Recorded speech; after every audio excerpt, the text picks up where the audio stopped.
di Perpres PSN itu saya membahasakannya, kalau saya membaca sumber dari 2 Perpres tahun 2016 dan 2017 yang makanya kenapa kabinet sebagian isinya jadi para pengusaha isinya, karena lewat Perpres tersebut ditunjuk otoritas-otoritas pemerintahan plus badan usaha, termasuk badan usaha milik negara maupun badan usaha swasta, bisa mengeluarkan izin IPPKH, pelepasan kawasan hutan, izin lokasi, izin lingkungan, dan juga izin terhadap pertanahan itu sendiri. Tetapi itu berbelit dan juga berbirokrasi. Sampai di situ, ujungnya nanti pendaftaran tanah adat juga nggak bisa, karena nanti di daerah itu juga tata pemerintahan di kabupaten atau di provinsi akan bilang ini PSN. Di mana saja PSN menurut Perpres tersebut ada daftarnya, tapi ada pasalnya di dalam PSN seketika bisa berubah. Makanya saya bilang innalillahi wa inna ilaihi raji'un.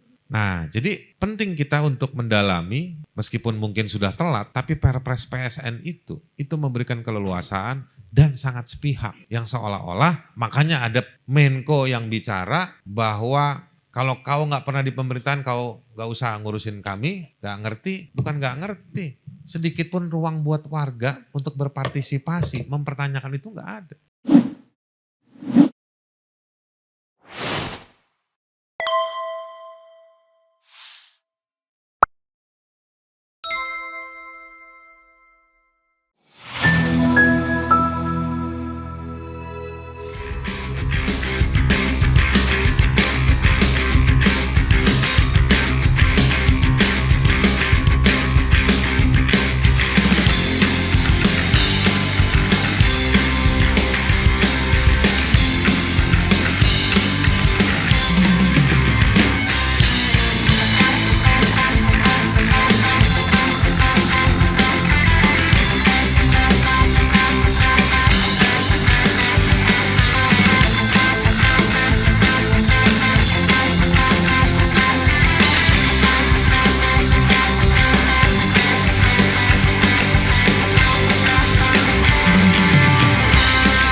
Saya ingin mau mulai dari mana ya, udah banyak semua.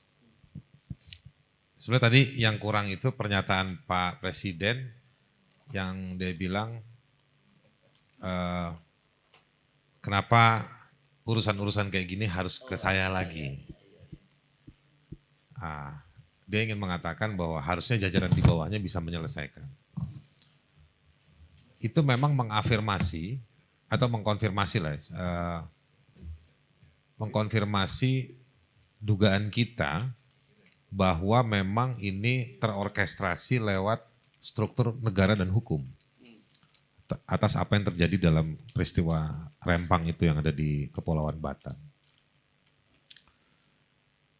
Nah, jadi waktu orang mencolek, istilahnya kalau dalam sosial media mencolek Presiden Pak Gatot, padahal maksudnya adalah, wahai Presiden, ini instrumen dan alat negara kok dipakai untuk meniadakan pengakuan dan juga melakukan kekerasan terhadap warga. Tapi diresponnya malah kok ke saya lagi. Nah, jadi emang ada salah kaprah problem komunikasi dugaan saya antara penguasa dengan warganya. Yang satu protes kenapa instrumen negara dipakai untuk menggusur, tapi si penguasanya malah merespon dengan mengatakan jangan ke saya lagi. Gitu. Atau saya punya tafsir yang mudah-mudahan ini baik. Tafsirnya apa? Artinya mau bilang kalau memang polisi melakukan kekerasan, lapor aja ke Komnas HAM, ke Kompolnas, misalnya kayak gitu. Atau kalau ada cara-cara, ada problem lain, gunakanlah mekanisme. Nah, tapi suasana pengalaman kita, warga, sudah habis langkah kita, sudah habis kertas kita, ibaratnya nih ya, sudah habis kertas dan langkah kita untuk melapor kemana-mana. Kenapa? Karena ketika kita melapor kemana-mana itu, urusannya menjadi birokratis. Bayangkan sekarang orang Rempang harus ngapain dalam pendekatan advokasi. Tadi Prof. Suparji menyatakan bikinlah tim investigasi. Ya berdasarkan pengalaman saya, hasil laporannya mau diapain? Kita bikinin diskusi pengajian, mau dilaporkan kemana? Mau dibawa kemana? Komnas HAM udah panggil Badan Pengelola Otorita Batam. Yang terjadi apa? Penangkapan lagi. Jadi artinya Komnas HAM juga tidak bisa serta-merta seketika menghentikan. Beda di masa-masa yang lampau, ketika ada peristiwa, ada kepemimpinan nasional itu yang mengintervensi, membiarkan Komnas HAM, KPK, Ombudsman, lembaga-lembaga itu kayak semacam memberikan kode lewat media. Misalnya Mas Hersu ini orang media, media itu jadi penting. Media sekarang ngeliput yang viral, iya kan? Udah viral kenapa dimediain? Ini kritik aja sama media. Memang nih agak kacau kita nih, kehidupan bersama kita nih belakangan agak kacau. Jadi teman-teman ibu bapak sekalian, saya mau mengatakan bahwa mekanisme pelaporan, pengaduan, pengawasan, dia nggak bisa merepresentasikan lagi keresahan kita. Keresahan kita sekarang harus lewat sosial media dengan resiko setelah viral, orang yang bikin viral ketemu tembok. Ngerti nggak ketemu tembok, Pak Bahtiar? Dicariin belakang backgroundnya tembok, disuruh bikin video klarifikasi. Jadi semua video klarifikasi rata-rata belakangnya tembok tuh. Nanti coba barangkali Mas Hersu punya pasukan medianya, kumpulin tuh video-video klarifikasi. Belakangnya tembok semua, saya, Hersu Beno menyatakan minta maaf, kayak gitu-gitu. Nah jadi itu paling rendah, paling agak naik dikit dikasih duit di lobby. Kalau nggak dikasih duit di lobby nggak mau, direkrut nggak mau, disomasi. Nah, disomasi nggak mau, dilaporin kan. Di sini yang dilaporin udah banyak. Pak Gatot aja udah dilaporin ya kan. Nah, terakhir diadili, dimasukin penjara. Itu yang saya alami juga sekarang. Gak apa-apa, kita semua lagi dalam satu paket trending yang banyak terjadi. Yang kemudian ingin saya sampaikan lagi, Ibu Bapak sekalian, sebetulnya kita perlu mengedukasi diri kita tentang PSN. Apa itu program proyek strategis nasional. Saya ingin nyambung sedikit dengan apa yang disampaikan oleh Pak Said Didu tadi. Betul itu, pas 2006 berubah. Kenapa? Karena pas tahun 2006 itu, 2016 itu, Perpres PSN ini keluar. Setahun kemudian 2017 Perpres PSN direvisi, diamandemen. Isinya apa? Nah saya saran kalau memang ada waktu nanti malam download di HP, bacalah sebelum tidur. Supaya mimpinya indah. Nah sebelum membaca, kalau ada pengen baca buku, saya punya buku satu, nyambung lagi dari sama Pak Said Didu. Bukunya namanya Intelijen Pertanahan. Dr. Guna Negara yang nulis. Di buku itu di bagian awal disebutkan bahwa ada sejumlah tanah di sejumlah negara dikuasai oleh konglomerasi dari negara tertentu, dikuasai oleh pemerintahan negara tertentu dalam skema bisnis. Pak Gatot. Pak Gatot kan suka bicara geopolitik. Saya pikir perlu baca. Di buku itu dia ngambil data-data dari lembaga-lembaga riset yang memang punya akses untuk melihat bagaimana ada peralihan penguasaan, kepemilikan, dan penggunaan sejumlah aset tanah itu oleh sejumlah negara yang pakai gambaran, pakai vehicle, pakai kendaraannya bisnis. Kendaraannya bisnis. Jadi ibu bapak sekalian, bahwa apa yang terjadi hari ini bukan sesuatu yang baru. Ini memang sudah berdekade. Tetapi yang kita lihat adalah sesuatu yang bukan sesuai harapan kita. Bahwa ada tanah, ada ruang yang harus dia berinteraksi secara internasional itu iya. Gak mungkin juga orang Indonesia yang juga punya hotel di Saudi Arabia juga ada, Wisma juga ada. Tapi yang ingin saya katakan begini, tujuan kita bukan tukeran tanah. Betul nggak? Nah, untuk itu Anda harus lihat Perpres PSN itu. Di Perpres PSN itu saya membahasakannya, kalau saya membaca sumber dari dua Perpres tahun 2016 dan 2017 yang makanya kenapa kabinet sebagian isinya jadi para pengusaha isinya, karena lewat Perpres tersebut ditunjuk otoritas-otoritas pemerintahan plus badan usaha, termasuk badan usaha milik negara maupun badan usaha swasta, bisa mengeluarkan izin. Gitu. Izin IPPKH, pelepasan kawasan hutan, izin lokasi, izin lingkungan, dan juga izin terhadap pertanahan itu sendiri. Itulah kenapa teman-teman advokasi agraria sangat resah dengan program strategis proyek strategis nasional. Itu satu. Yang kedua, di dua aturan PSN itu, innalillahi wa innalillahi roji'un. Kalau Bapak Ibu punya lokasi, tiba-tiba di Jakarta menetapkan lokasi itu adalah lokasi PSN, Anda tidak bisa jual. Jadi kalau ada perdebatan masyarakat nggak punya sertifikat, gimana dia mau sertifikasi? Karena menurut Perpres PSN, Anda nggak bakal bisa ngajuin sertifikasi. Satu. Yang kedua, oke lah kita pakai pendekatan hukum adat. Ada rejim regulasi hukum adat, tata kelola hukum adat, pengakuan orang maupun tanah adat. Ya kan? Tetapi itu berbelit dan juga berbirokrasi. Sampai di situ, ujungnya nanti pendaftaran tanah adat juga nggak bisa, karena nanti di daerah itu juga tata pemerintahan di kabupaten atau di provinsi akan bilang ini PSN. Nah, di mana saja PSN menurut Perpres tersebut ada daftarnya, tapi ada pasalnya di dalam PSN seketika bisa berubah.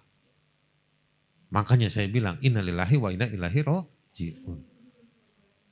Kita nggak ngerti besok apa yang terjadi. Bisa dirubah lewat riset yang dilakukan oleh sebuah komite. PSN itu kalau Anda cari pasalnya, di mana perannya warga boleh merubah.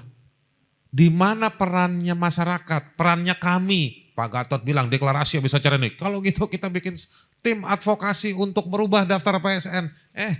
Siapa lu? Gak ada pasalnya di Perpres tersebut. Satu-satunya cara tadi yang Mas Hersu bilang, kalau keberatan ajuin ke MK, karena ini Perpres ajuin ke MA. Begitu kan Prof? Ya kan? Mengajukan ke MK, mengajukan ke MA, gak ada pasalnya di Perpres PSN. Saya khawatir rejim mobilisasi investasi ini bukan mengaca pada Perpres PSN, tapi dia tenggelam hidup ya dengan Perpres PSN tadi itu. Jadi dengan kata lain tanda kutip konstitusinya adalah Perpres PSN itu. Pak Said Didu. Nah, jadi memberikan keleluasaan yang luar biasa kepada pejabat pemerintahan di sejumlah kementerian tadi itu disebut bisa mengeluarkan izin, mengeluarkan izin, merubah topik proyek strategis nasional tadi itu bisa dirubah dan kita nggak tahu cara merubahnya bagaimana, apa indikatornya, itu hanya bisa dilakukan oleh komite pengawal penyediaan infrastruktur untuk PSN itu sendiri. Siapa yang ada di komite itu? Bagaimana caranya berinteraksi dengan komite itu? Nah, jadi penting kita untuk mendalami, meskipun mungkin sudah telat, tapi Perpres PSN itu memberikan keleluasaan dan sangat sepihak. Yang seolah-olah makanya ada Menko yang bicara bahwa kalau kau nggak pernah di pemerintahan kau nggak usah ngurusin kami, nggak ngerti, bukan nggak ngerti. Sedikit pun ruang buat warga untuk berpartisipasi, mempertanyakan itu nggak ada. Nah, ini situasi kita. Jadi prakteknya memang seolah-olah atas nama investasi yang dilegitimasi, yang dilegalisasi itu menjadi mengaburkan negara untuk menseruduk warganya. Ya kan? Dago sebelum Rempang. Penggusuran untuk proyek perhotelan. Nah, karena bukan tanah adat, ada warga ditarik mundur lah sampai ke Muller itu. Strikernya Bayern Munchen itu. Ya kan? Begitu Pak Ketut ya. Saya tanya sama teman-teman yang di Dago itu, ini Muller yang Bayern Munchen atau bukan? Ditarik ke sana mencari legalisasi tindakan. Sehingga pengadilan bisa mengeluarkan. Kita mesti cek apakah proyek pembangunan hotel-hotel di Bandung itu bagian dari PSN atau PSD, program proyek strategis daerah.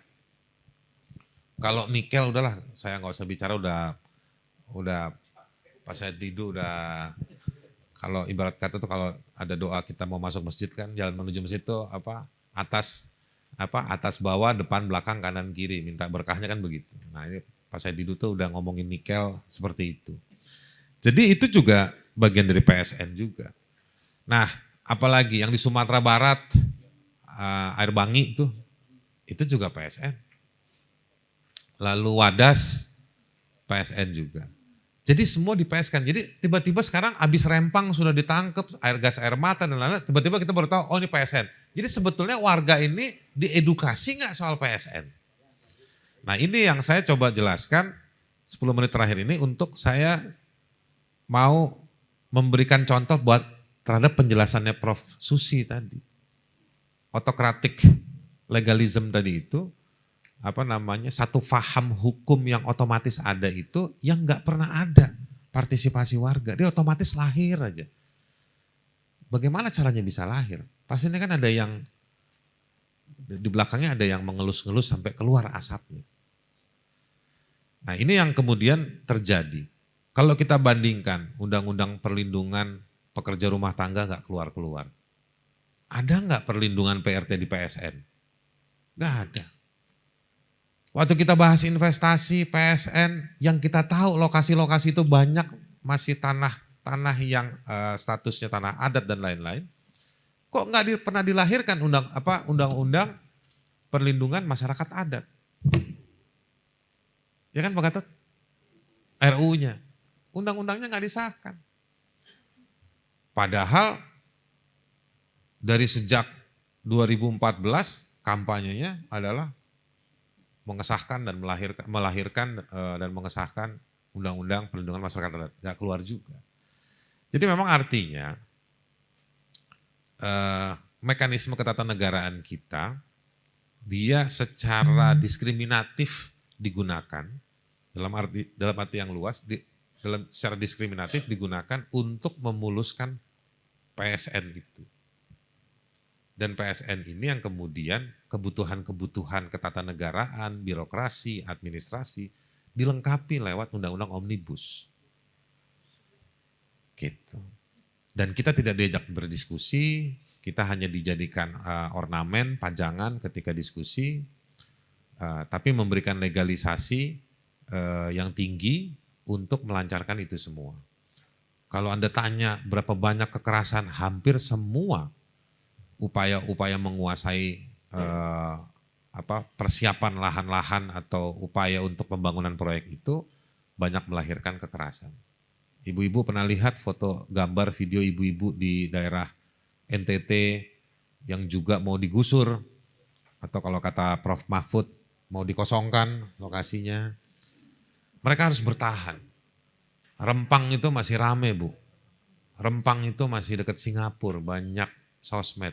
yang di Flores itu. Daun aja jarang yang tumbuh di batang pohon. Yang bela nggak ada.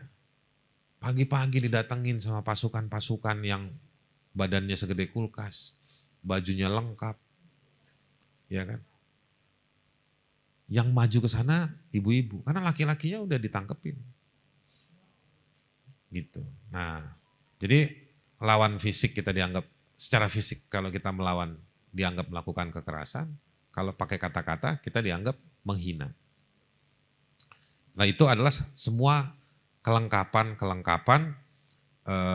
yang memang dikondisikan untuk kelancaran PSN itu sendiri.